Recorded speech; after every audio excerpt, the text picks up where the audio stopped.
What's going on, everybody? Appreciate you tuning in. It is time for our NFL pre-draft coverage. And as promised, I'm joined by a good friend of mine, Eli Letterman, now working with ESPN. Eli, how you doing today, man?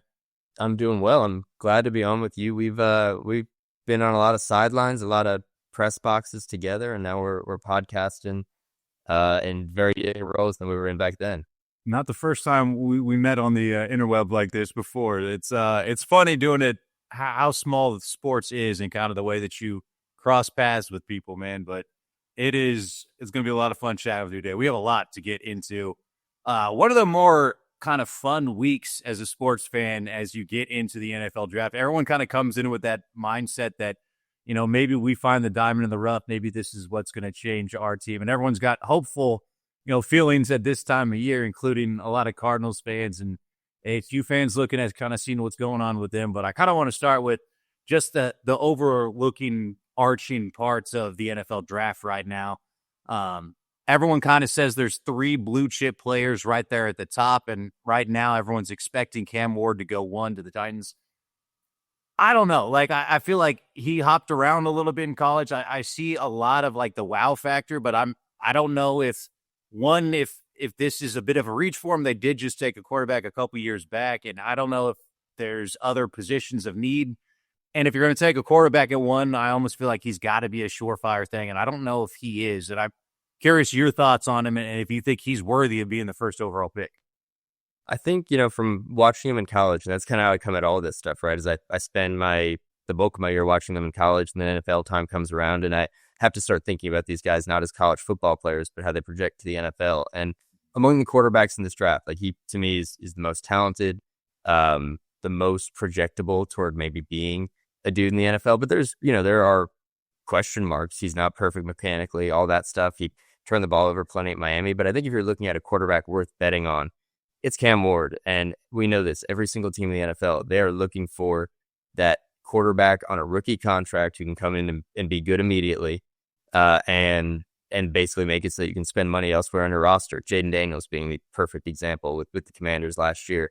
So everyone's looking for their Jaden Daniels. Everyone's looking for that young quarterback who you can build around and build around while they're still cheap. And so I think he fits that mold if you're going to bet on anybody in this draft. But there are question marks. But I think he's a guy who really developed in college. I mean, going from Incarnate Word to Washington State and then Miami. I mean, he did it multiple places. He got better everywhere he was, and he won a lot of football games. And so I think, on the whole, he is that guy. But I don't know that, if he goes number 1, that it means the best available guy in this draft has gone number 1. Yeah, that was my concern is it took him a while to kind of get going. He jumped around a bunch of different schools, but I mean, Jaden Daniels, ASU fans know well that once it does hit and it works, I'm pretty sure Washington's pretty happy that they got him right now. So maybe this will be kind of that version of it.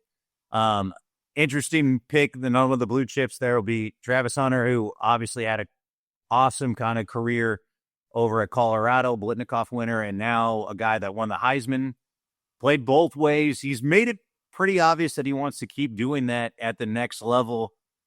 I don't know if a player can make that kind of demand. If you get picked and they say that they're going to make you play one way, I don't know what kind of leverage he has in this kind of debate with the teams and stuff like that. But when you watch him, is that even theoretically something that people can do in modern day NFL, is play both ways? He was playing an insane amount of snaps at Colorado and made it work. So it feels like if there is a guy that could do it, it would be him, but it still feels like it's a different level once you get to the NFL. Yeah, I mean, well, I'll say this. As a Heisman Trophy voter who voted for Ashton Jeanty, number 1 last year, the most impressive thing I've probably seen in college football in my time covering the sport was Travis Hunter playing something like 2,600 snaps over the last 2 seasons. That's just not done. And that tests everything about the sport in terms of the body and energy and being able to hold up over 4 quarters and a full season and all that. And he did it. And so I think we're going to find out, can it be done in the NFL? Because I don't know really who's tried it at any point in the last 25 years. But I think any team that drafts him would be silly not to try, because he is an elite wide receiver prospect. But the things he can do as a cornerback might be just as good. And so that balance is going to be interesting. Is he a wide receiver first and a situational corner? Maybe that's the solution. I think in the red zone, it could be a really big impact player. But I struggle to see a world ultimately, I mean, we're projecting out here, where he lands on a roster and you're late in the game and you're, leaving one of your better defensive backs on the sideline because he's playing receiver. And that, it's not to discount the challenge of playing defensive back in the NFL and that a guy can just step in and do it. But I think at the very least, whoever drafts him is going to try to get a whole lot out of him. And I think overall, he is a two-way player. He's going to be a fascinating test case once it comes to franchise tag time and all of that, because that is where you're kind of slotting guys based on position and cornerbacks, wide receivers, they make different money. He may really be, if all goes well here with him playing both ways, he's going to be a really fascinating guy who maybe tests kind of the whole collective bargaining model of the NFL.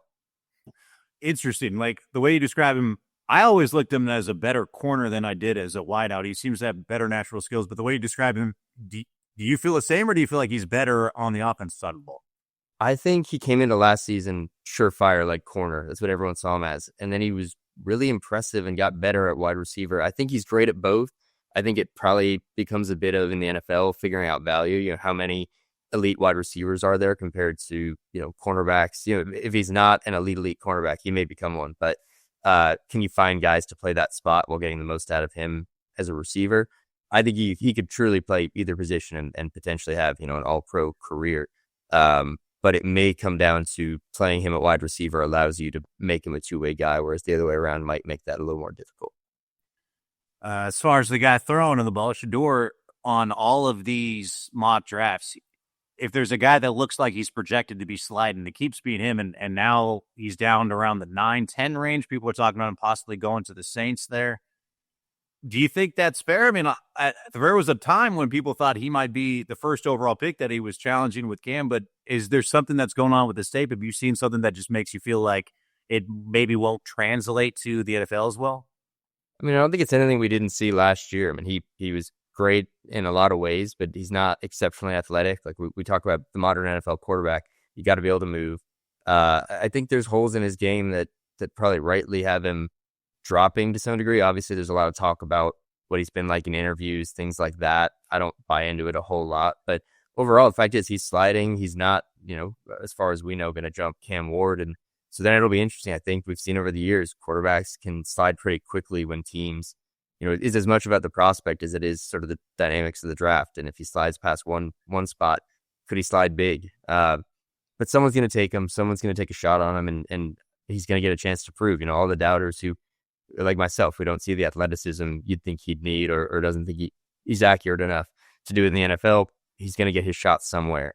And perhaps, would he be better off falling and landing with a team that's a bit more complete than, say, the New York Giants? Like that, they could take him early on, but then it's all about your landing spot. And so you wonder perhaps if sliding will ultimately be the best thing for him.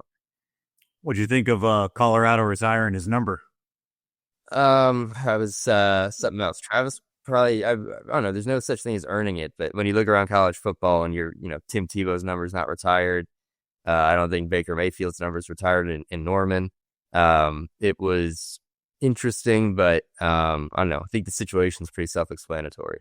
Yeah, I could see the argument for Travis Hunter with what he did and winning the Heisman and everything, even though like Colorado's history in football is there. Granted, it's been slim the last 20 years or so, but there is a rich history back there where there's a lot of guys that were probably waiting for that kind of honor, and that got kind of passed up a little bit. But now they're here, no there, I guess. So, we'll see what Coach Sanders has to say, kind of moving on with that. But speaking, you mentioned it earlier, you voted for Ashton Jeanty for a Heisman this past year.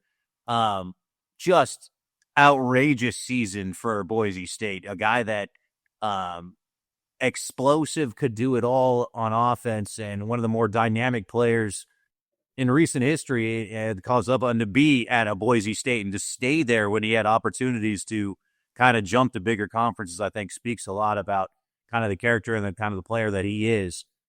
A lot of boards have him now listed pretty high. I mean, some people talk about him possibly going 3 or 4, somewhere around there. The latest mock draft that was out had him going 6. Are you concerned at all about his size? Are you concerned? Are there pieces of him that maybe get you a little bit? I'm not sure if this is going to be the same guy once you get to the NFL and you have bigger, faster, stronger guys out there with him. I mean, there's reason for concerns. We don't look typically at, right, like sub 6 foot running backs and say, oh yeah, that he's locked on to be a long time NFL star. We also, when maybe recent draft records would tell differently, but when's the last time, a team has gone and drafted a running back that high, or at least we've been trending away from those big time first round running backs as the positions become devalued across the sport. But I think he's worth it. And I think if we do see someone go after him in those first 10 picks, that's going to tell you all you need to know about what NFL teams think about his size and his potential, because he was a guy at Boise State that you could build. They built an entire offense around him. He wasn't just a goal line back. He wasn't a feature back who was productive. Everything in that offense ran around Ashton Jeanty. And I think his durability, his ability to carry as often as he did and really remain productive, that's all going to, that should all translate. We'll see bigger, faster, stronger. You're right. It won't be all Mountain West opponents. He looked pretty good in those playoff games when teams really sold out to stop him. And yeah, I think, if you're an NFL offense, you're saying, well, we've got more than just Ashton Jeanty. If we can plug him into our offense, and you can't just, pack the box on him, he can be a pretty effective guy. Yeah, to his credit, too. I mean, early season as it was, he still looked good against Oregon. Like, he did have a couple games against some good competition, and he was still able to produce.